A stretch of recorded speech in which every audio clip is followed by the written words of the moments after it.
Hello everyone, I am Priya Nayak and you are most welcome on our YouTube channel Education Pill।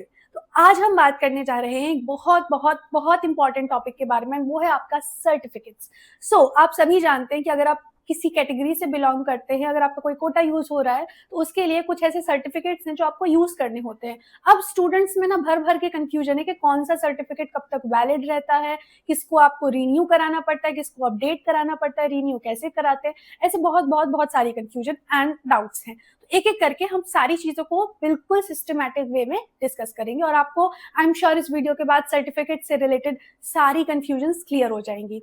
ठीक है। सबसे पहले तो ये बिल्कुल बिल्कुल इंश्योर कर लो कि जितनी भी कैटेगरी सर्टिफिकेट्स है वो वैलिड है एंड कॉम्पिटिटिव अथॉरिटी नहीं, कॉम्पिटेंट अथॉरिटी नहीं उन्हें इशू किया है। यानी कि वो अथॉरिटी जो जैसे कि ईडब्ल्यूएस सर्टिफिकेट है, तो ऐसा तो नहीं कि हर कोई किसी भी गवर्नमेंट अथॉरिटी से आप उसे बनवा सकते हैं। नहीं, आपको पहले तहसील में जाना पड़ेगा, एप्लीकेशन देनी होगी, फिर पूरा उसका प्रोसीजर होता है, साइन लगते हैं। तो ऐसे ही जो प्रोसेस गवर्नमेंट ने बिल्कुल बताया आपको, वैसे ही सारे सर्टिफिकेट्स वैलिड तरीके से बनवाने हैं। पहला चीज ये।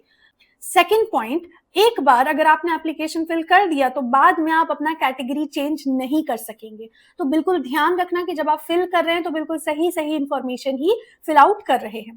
Third thing is for the PWD candidates. आप सभी को अपने मेडिकल सर्टिफिकेट्स प्रोवाइड करने पड़ेंगे specifying the type and extent of disability. तो इन सब चीजों का आप बिल्कुल भी ध्यान रखिएगा।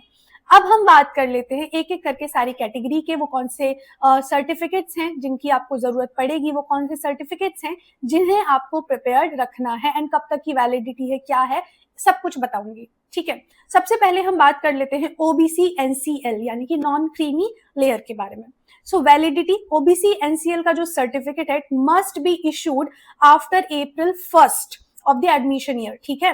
एंड जैसे कि मान लीजिए CUET 2025 के लिए आप जा रहे हैं, आफ्टर April 1 2025 आपका जो एडमिशन, आपका जो सर्टिफिकेट है वो बना हुआ होना चाहिए। क्लियर हो गई आपको वैलिडिटी के बारे में।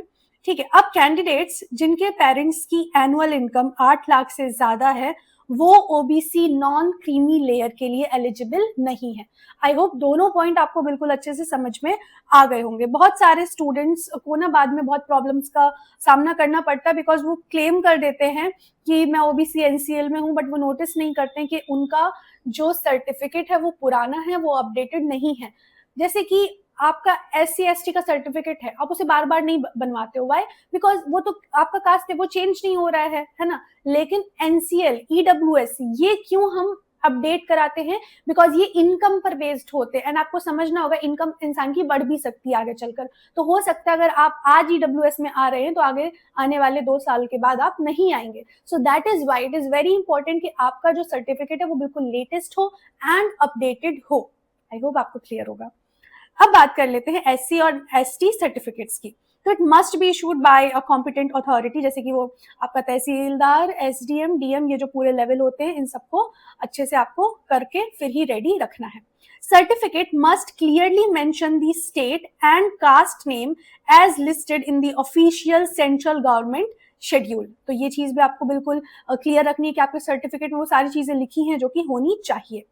Interstate validity.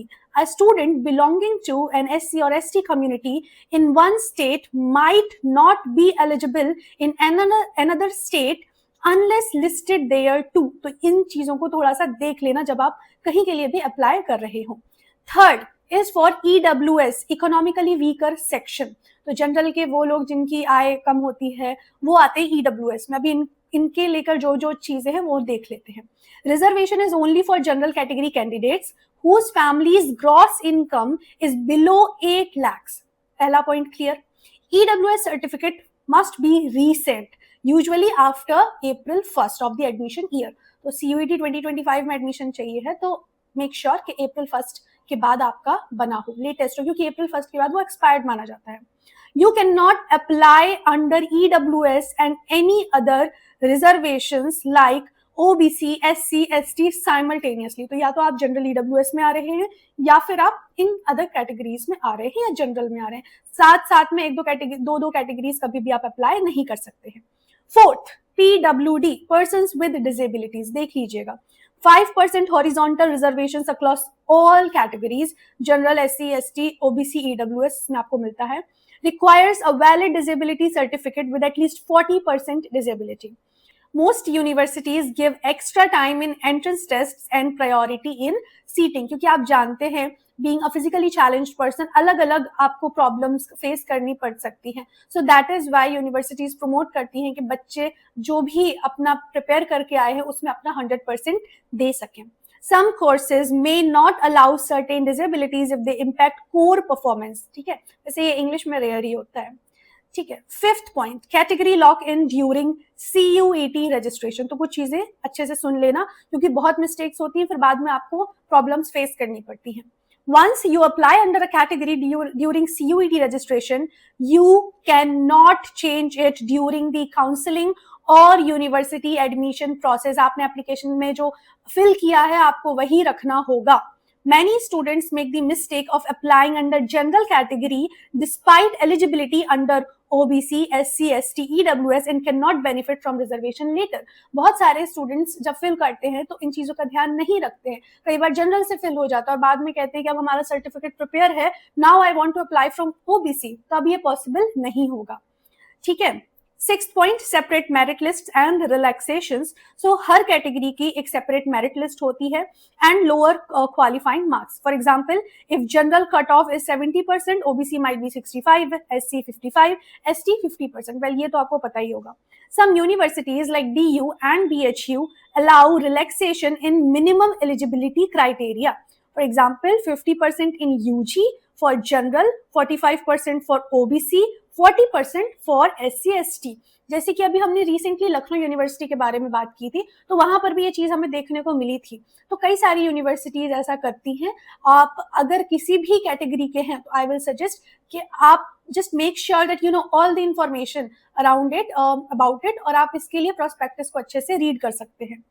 ठीक है. Now we will talk about the supernumerary quotas. So some universities have extra quotas for Kashmiri migrants, wards of defense personals, Northeast students in specific universities only.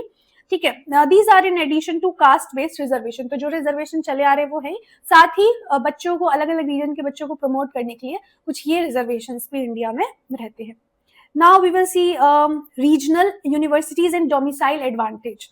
So, जब central universities like DU, JNU do not have domicile preference, but there are some CUET accepting state universities like HNBGU Uttarakhand, MGCU Bihar. They give preference to local applicants within each category. बहुत अच्छी बात है. अगर आप किसी particular reason से और वहां आपको कुछ बेनिफिट मिल सकता है तो जरूर आप इस चीज का ध्यान रखिएगा. General SC from UP might lose to a domicile SC from Uttarakhand in HNBGU for example. I hope clear होगा. Basically बस इतनी सी बात है कि कुछ आप ऐसे समझ लो कि कुछ रिजर्वेशन है या कुछ प्रमोशन है फॉर द स्टूडेंट्स जो कि एक पर्टिकुलर रीजन से बिलोंग करते हैं. ठीक है. आई होप मैंने सारी इंपॉर्टेंट चीजें आपको बता दी. अगर कुछ में रह गया होगा तो प्लीज कमेंट सेक्शन में बता देना. ऐसे ही और भी इंपॉर्टेंट टॉपिक्स पर अगर आप चाहते हैं हम काम करें तो जरूर चैनल को सब्सक्राइब करना, फ्रेंड्स के साथ शेयर करना. एंड सच में अभी आप देख रहे होंगे पिछले कुछ दिनों से हम बहुत बहुत बहुत ज्यादा काम कर रहे हैं और ऑलमोस्ट हर दिन में कोशिश कर रहे हैं कि 2 well researched, well curated videos आप तक ला सके. So do appreciate the efforts in the comment section and tell us what are the things that we can work on. Okay then, thank you, bye bye, and wish you all the very best for your results.